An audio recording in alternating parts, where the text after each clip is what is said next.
Le référendum pour prolonger la présidence de Sisi au pouvoir se poursuit en Égypte. Les bureaux de vote fermeront lundi.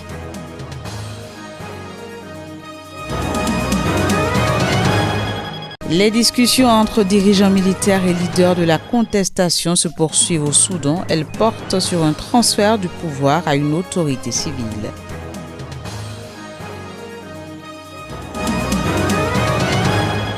Puis nous ferons voyage au Mali, redevenu champion africain de la production de coton. La filière représente près d'un quart des exportations du pays.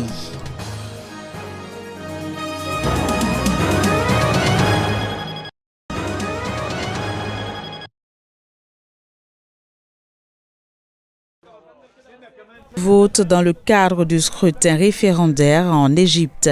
Un scrutin qui semble joué d'avance et qui se déroule à travers tout le pays sur 3 jours. Le référendum porte sur une révision constitutionnelle controversée destinée à prolonger jusqu'à 2030 la présidence d'Abdel Fattah al-Sisi, accusé de graves violations des droits humains par de nombreuses organisations de défense des droits de l'homme. Depuis son élection comme président en 2014, les ONG dénoncent régulièrement les arrestations et procès de masse ainsi que le musellement de la presse et de l'opposition. Arrivé au pouvoir 1 an après le renversement par l'armée du président islamiste Mohamed Morsi en 2013, l'ancien maréchal Sisi, chef du renseignement militaire sous Moubarak et ministre de la Défense sous Morsi, a été réélu en 2018 avec plus de 97% des voix pour un second et en principe dernier mandat de 4 années. Au-delà de la prolongation de sa présidence, la révision constitutionnelle permettra également d'accroître son contrôle sur le système judiciaire.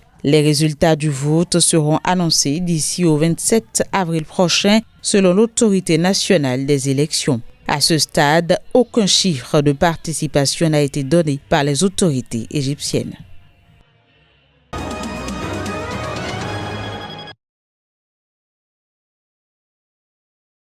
Walter Onogen a été condamné jeudi à 10 ans de suspension de toute fonction publique pour corruption par le tribunal du Code de conduite qui statue sur les affaires impliquant des agents du service public. Mais ses avocats ont annoncé ce vendredi que l'ancien président de la Cour suprême du Nigeria a fait appel de sa condamnation. Dans son appel déposé peu après le jugement, Walter Onogen a soulevé 16 raisons pour lesquelles il conteste la décision et demande à la Cour d'appel de ne pas en tenir compte et de l'acquitter. L'ancien président de la Cour suprême avait plaidé non coupable des 6 chefs d'accusation pesant contre lui, notamment pour des affaires de fraude et de corruption. Dans ce procès dénoncé par l'opposition comme politique, le tribunal a également ordonné que l'argent découvert sur ses comptes bancaires en devises étrangères et qui n'avait pas été déclaré, contrairement à ce qu'exige la réglementation, soit confisqué par le gouvernement. Le juge avait été suspendu de ses fonctions environ 1 mois avant les élections présidentielles et législatives du 23 février dernier par le président Muhammadu Buhari en personne, contrairement au principe de séparation des pouvoirs. La décision avait provoqué la colère de l'opposition et de nombreux magistrats.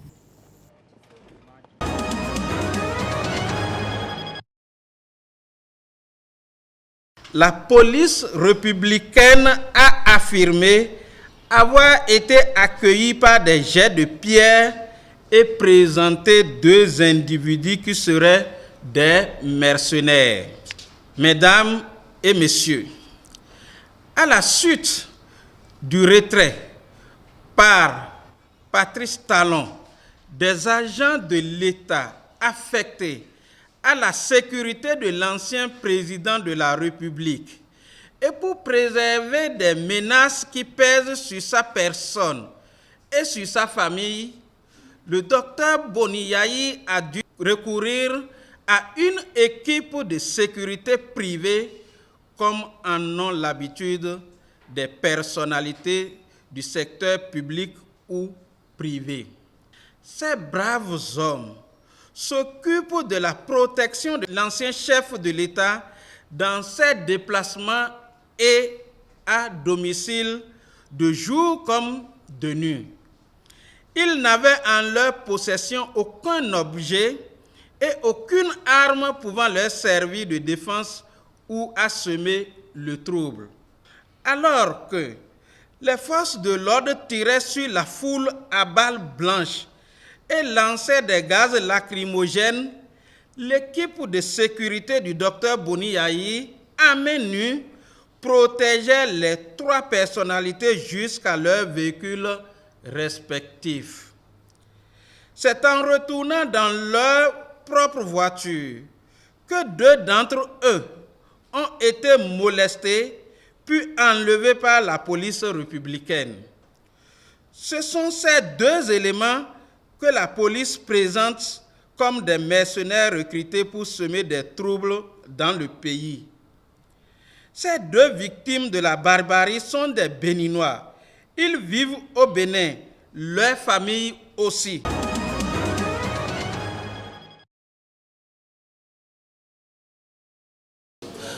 Vous devez savoir que ça nous étonne. Ça nous étonne dans le sens que même un pays souverain, avant de sanctionner, il serait souhaitable d'abord d'approcher. Parce que nous avons ce qu'on appelle la présomption d'innocence et ce n'est pas de vos bureaux là où vous êtes, du coup vous sanctionnez et vous nous envoyez comme si nous étions encore sous tutelle et dire que nous sommes un pays souverain, même le nom le dit, République démocratique du Congo. On sanctionne le président de la Cour constitutionnelle. Ce président de la Cour, c'est la plus haute autorité judiciaire du pays. Lorsque vous la sanctionnez, donc vous jetez les doutes sur toute la justice d'un pays. Et pourtant, c'est là le socle sur lequel reposent les institutions. Vous sanctionnez le premier des élus, c'est-à-dire le président du Parlement. Vous êtes en train de dire au monde entier que ces gens-là qui parlent au nom du peuple congolais ne sont pas des gens dignes. Ça signifie que vous jetez le discrédit sur un peuple. Aucun Africain ne peut accepter une chose comme celle-là. Les sanctions américaines et européennes, pour nous, c'est l'assassin qui revient sur le lieu du crime. Vous savez, après ce que les périodes coloniales ont été en Afrique, on assiste maintenant à un retour en force des puissances occidentales, européennes, américaines, qui veulent reprendre possession des terres qu'elles sont censées avoir abandonnées à l'accession de nos pays à l'indépendance, aux indépendances, et c'est tout.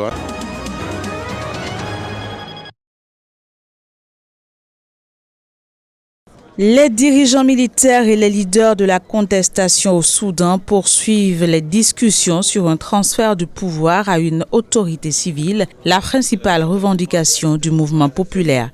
La rencontre de samedi soir a réuni 5 représentants de l'Alliance et des membres du Conseil militaire. Elle est intervenue à la veille de l'annonce prévue par le mouvement de contestation de la formation de conseil civil chargé des affaires du pays qui remplacerait le Conseil militaire de transition au pouvoir depuis le renversement le 11 avril dernier du président Omar El-Béchir sous la pression de la rue.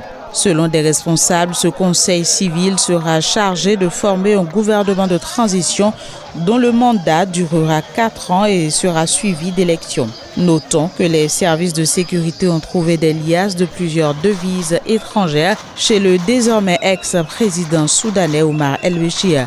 L'ancien homme fort de Khartoum avait à son domicile des dollars mais aussi des livres soudanaises pour un total de plus de 130 millions de dollars. Arrivé au pouvoir par un coup d'État soutenu par les islamistes le 30 juillet 1989, Omar El-Béchir a dirigé d'une main de fer un pays en proie à des rébellions dans plusieurs régions et est accusé de violation des droits humains. Renversé par l'armée, il a été arrêté et est actuellement détenu dans une prison de Khartoum.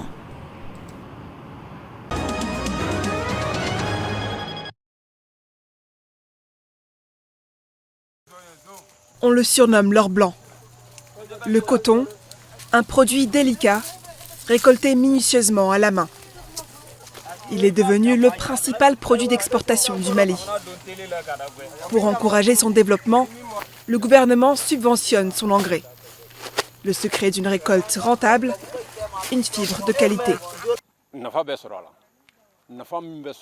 C'est bénéfique car ceux qui cultivent du coton ont des engrais. Par contre, ceux qui ne le font pas ont des difficultés d'accès aux engrais, même s'ils ont de l'argent. Il nous arrive de cultiver aussi du maïs, en plus du coton.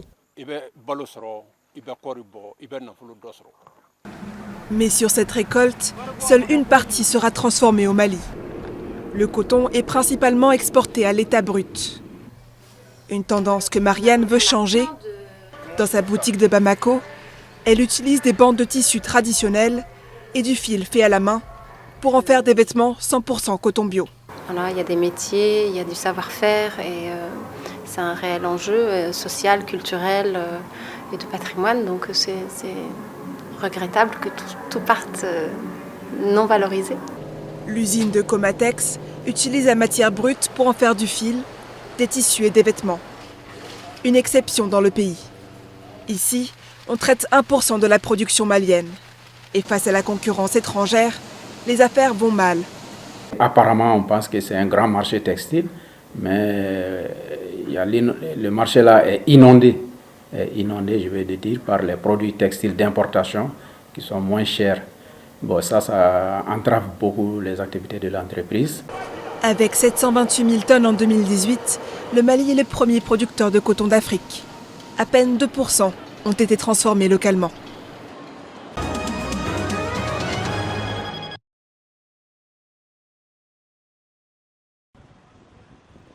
Ils surprennent souvent les catastrophes afin de disposer des ressources humaines qualifiées pour l'évaluation rapide post-catastrophe.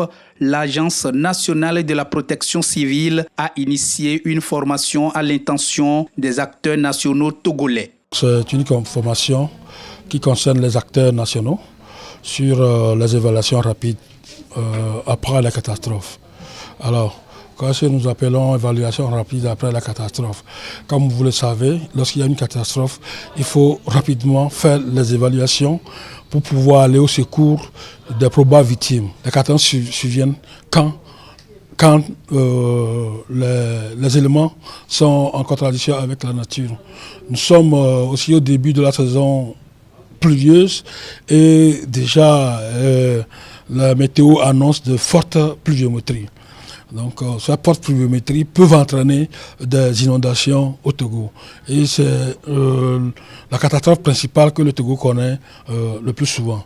Donc, mais ce n'est pas à cause de ça, mais c'est dans le cadre de se préparer à faire face à toute catastrophe, que ce soit l'inondation ou les épidémies ou autres catastrophes. 3 préoccupations ont été visées dans la préparation des communications devant enrichir cette formation. Comment on fait l'évaluation? Il y a combien de types d'évaluation?